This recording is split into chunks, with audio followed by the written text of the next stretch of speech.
안녕하세요. 마이웨이입니다. 어제 아침만 해도 기분이 굉장히 좋았었거든요. FOMC 회의 결과에 따라서 시장이 또 반등을 해줘가지고 어제 또 어린이날이어서 날씨도 좋고 해서 애들과 기분 좋게 놀아주고 소고기도 사줬어요. 그런데 어제 저녁부터 좀 분위기가 이상해지더니 큰 폭의 하락이 나왔습니다. 정말 하루 만에 이렇게 크게 다 반납을 해버리는 것을 보고 참 황당하다라고 좀 느껴지는데요. 보시는 것처럼 비트코인 같은 경우는 마이너스 8% 정도 지금 하락을 하고 있고, 이더리움 같은 경우는 마이너스 6.9니까 거의 7% 정도 하락을 하고 있습니다. 그리고 XRP 같은 경우도 마이너스 6% 정도로 하락을 하고 있는 상황이에요. 그래도 좀 평소와는 좀 다른 점이 있다면 지금 하락은 좀 비트코인이 더 많이 빠져 있는 상황이에요. 그러니까 보통 비트코인이 하락을 하게 되면 알트코인이 상대적으로 더 많이 빠지거든요. 그런데 이번 하락 같은 경우는 비트코인이 좀 더 많이 빠졌고, 그에 비해 상대적으로 알트코인들은 좀 그나마 선방을 하고 있다고 생각합니다. 반대로 말하면 지금까지 계속 이 하락장 속에서 알트코인들이 과도하게 빠졌다라는 반증이라고도 생각할 수 있을 것 같아요. 근데 뭐 여기에서 또다시 비트코인이 크게 빠진다면 아마 알트코인도 더 많은 하락이 있을 수도 있을 것입니다. 그래서 비트코인 가격을 좀 보면 비트코인 같은 경우 새벽에 3만 5천 불대까지도 떨어졌었어요. 그러다가 지금은 살짝 반등을 해가지고 3만 6천 불대를 보여주고 있는데요. 5월 5일 새벽 FOMC 회의를 앞두고 있을 때만 해도 이런 기사가 있었어요. 비트코인 다음 움직임은 FOMC 결과에 달렸다라고 하면서, 이 차트를 보시게 되면 이 비트코인 같은 경우 이렇게 하락을 하고 있었지만 계속적으로 이 상승 채널 안에 있고, 그 중에서 이 차트 움직임은 하락 쐐기형 패턴으로 해가지고 요거죠. 이렇게 계속 하락을 하는 상황에서도 마지막 순간에 이렇게 돌파를 해서 상승으로 하는 이런 하락 쐐기형을 연상케 한다고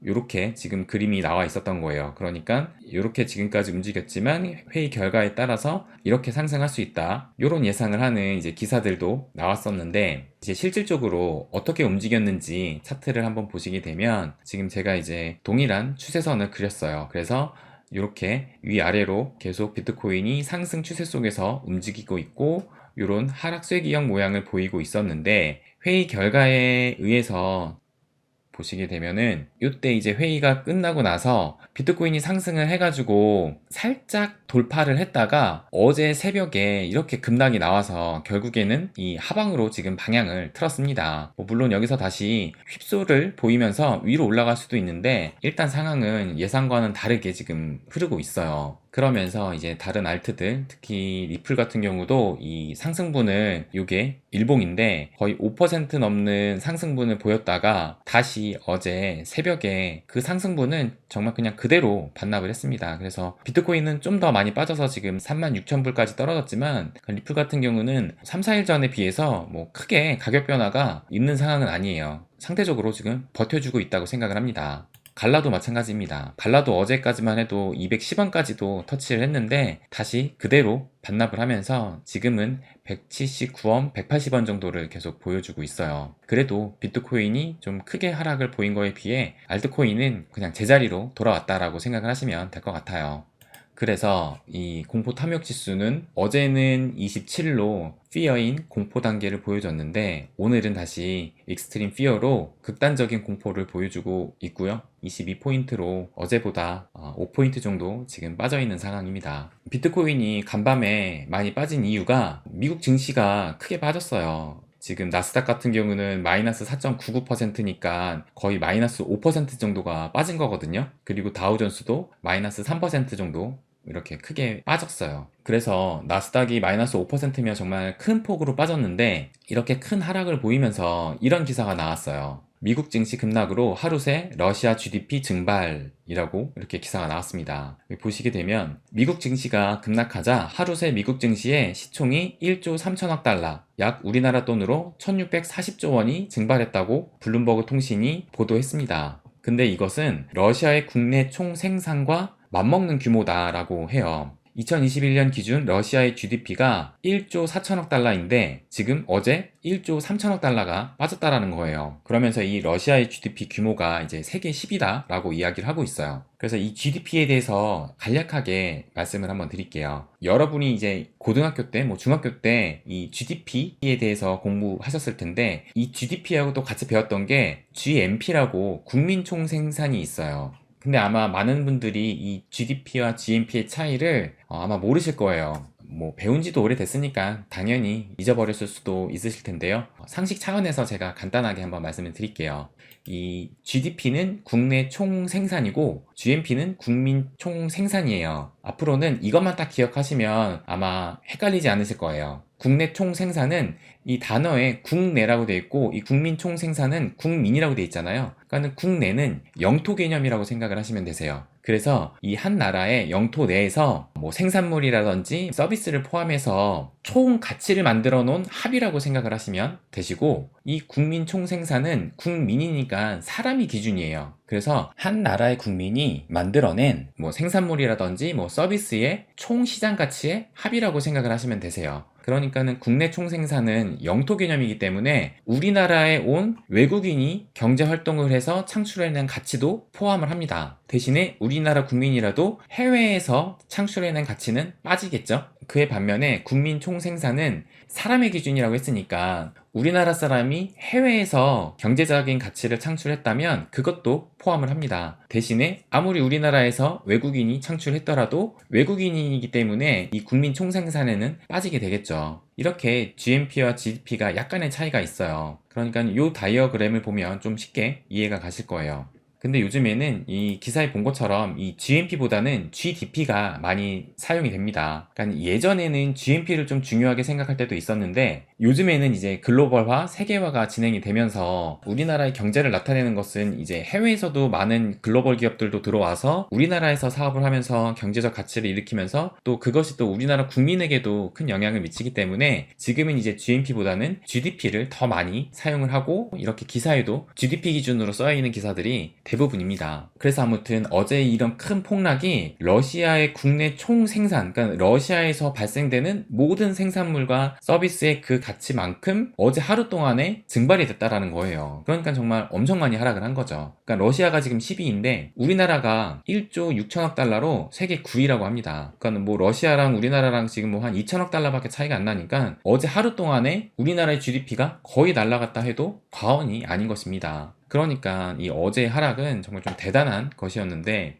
그런데 이것을 두고 뉴욕 연방은행 전 총재가 이렇게 얘기를 했다고 합니다. 주저앉은 이 미 증시는 연준이 바라던 바일 수도 있다라고 이야기를 해요. 그러면서 이 더들리 전 총재는 증시 폭락을 바라보는 연준 위원들은 자신들의 숙제가 더 쉬워졌다는 점에서 이를 반길 수 있다라고 이야기를 하고요. 그 이유는 시장이 연준에 덜 반응할수록 연준이 해야 할 일이 많아지고 시장 반응이 더 클수록 연준이 할 일이 더 줄어들 수 있다. 그렇기 때문에 연준은 지금 이 정도의 하락은 바라던 바일 수 있다라고 이렇게 얘기를 했대요. 그러면서 물론 연준은 투자자들이 지나치게 패닉해서 시장을 무너뜨리기를 바라지는 않을 것이다 라고 이야기를 합니다. 그러니까 이 FOMC 결과를 보면 결국에는 0.5% 그러니까 50pp의 금리 인상을 했어요. 그렇게 금리를 인상했는데도 불구하고 시장은 환호를 하고 증시라든지 비트코인도 상승을 했어요. 그러니까는 두세 달 전만 해도 연준의 빅스텝 그러니까 한 0.5% 금리를 올린다라는 것을 우려를 해서 시장이 출렁인다고 이렇게 나왔는데 막상 0.5%를 올리니까 이렇게 시장은 상승을 한 거예요. 물론 그 이유는 0.75%를 올리는 이 자이언트 스텝을 고려하지 않고 있다라는 이 말에 어느 정도 좀 불확실성이 사라지면서 시장이 반등한 것이라고 볼 수 있는데 근데 연준이 원하는 것은 여기에 써 있는 것처럼 투자자들이 지나치게 패닉해서 시장을 무너뜨리는 것을 바라진 않겠지만 여기 나온 것처럼 연준의 연착륙 이 연착륙을 연준은 바라고 있는 것입니다.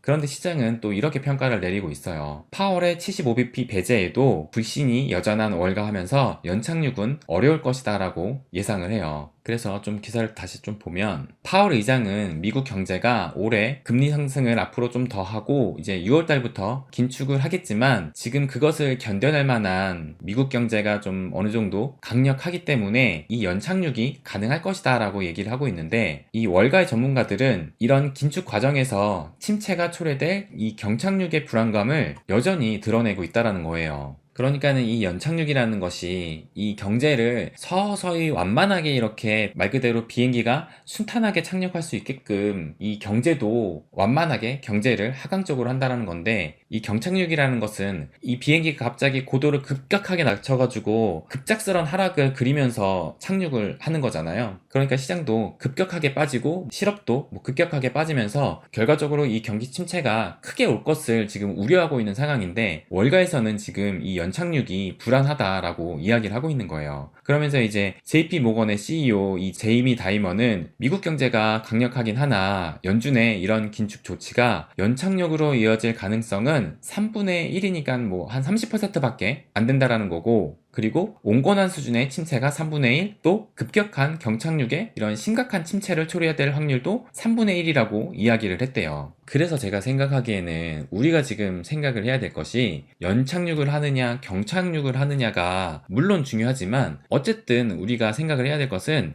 영착륙이든 경착륙이든 어쨌든 착륙이라는 거예요. 그러니까 어제 회의 결과에 따라서 잠시 시장이 반등을 좀 보였었지만 결국에 지금 본질적으로 보면 실질적으로 해결된 것은 하나도 없어요. 오히려 지금 예상대로 0.5%라는 고강도의 금리 인상이 진행 중에 있고, 또 6월 달부터는 양적 긴축을 통해서 지금 시장에 뿌려져 있는 유동성을 걷어들인다고 하고 있잖아요. 거기에다가 러시아 우크라이나 전쟁이 계속 장기화되고 있으면서 이 러시아의 천연가스 무기화로 지금 에너지 가격은 또 계속 올라가고 있고, 또 중국이 상하이에 이어서 또 베이징까지 또 봉쇄를 강화하고 있는 상황이라, 이런 세계의 공장의 역할을 하는 중국이 이렇게 봉쇄 정책을 하고 있으니 공급망에도 문제가 계속 지속되고 있습니다. 그러니까 코로나 때문에 시작된 공급망이 여찌저찌 해서 계속 이어지고 있는 상황이에요. 그러면서 뭐 전쟁 이슈, 중국 이슈 이런 것으로 계속 이 인플레이션의 압박은 지속되고 있습니다.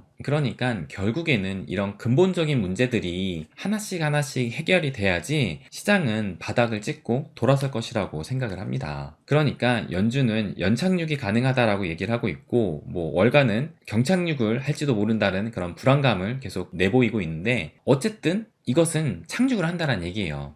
그러면서 이제 또 다른 기사에는 주식시장은 재정 상황이 여유롭지 않게 되는 지점까지 떨어질 것이라며 연준은 그 지점에 도달할 때까지 더욱 매파적으로 행동할 것이다 라고 이렇게 이야기를 합니다. 그러면서 이렇게 연준이 인플레를 잡으려다가 경제를 잡는다라는 이런 기사가 나오고 있는 거고요. 그래서 지금 이 시장은 이제 정말 한 치 앞도 내다볼 수 없게 흘러가고 있습니다. 그럼 이 상황에서 우리는 지금 무엇을 할 수 있을까라고 생각해 봤을 때, 제가 생각하기에는 그냥 이 현실을 받아들이는 것이라고 생각을 합니다. 그래서 시장은 지금보다 더 빠질 수 있다는 것을 항상 염두에 두고, 그래서 시장이 더 빠지더라도 내가 과연 버틸 수 있느냐를 지금 미리 판단을 해야 된다고 생각을 해요. 그래야지 시장에서 끝까지 살아남을 수 있다고 생각을 합니다. 저는 결국에는 이 지금의 악재들은 언젠가는 이 악재들이 하나씩 하나씩 해결되면서 호재로 바뀐다고 생각을 해요. 그러면서 이 시장은 이 고통을 통해서 뿌리가 더 단단해지고 그만큼 성장할 것이라고 생각을 합니다. 어차피 투자는 자신이 하는 것입니다. 이런 변동성과 불확실성이 나와 맞지 않는다고 생각이 들면 다른 투자 방법을 찾는 것도 하나의 방법이라고 생각을 해요. 뭐 이 세상에는 돈 버는 방법은 굉장히 많다고 생각을 합니다. 하지만 저는 이 시대가 격변하는 시기에 분명히 기회가 있다고 생각을 하고 끝까지 살아남을 생각입니다. 이런 말이 있어요. 골이 깊으면 산이 높다. 또 반대로 산이 높으면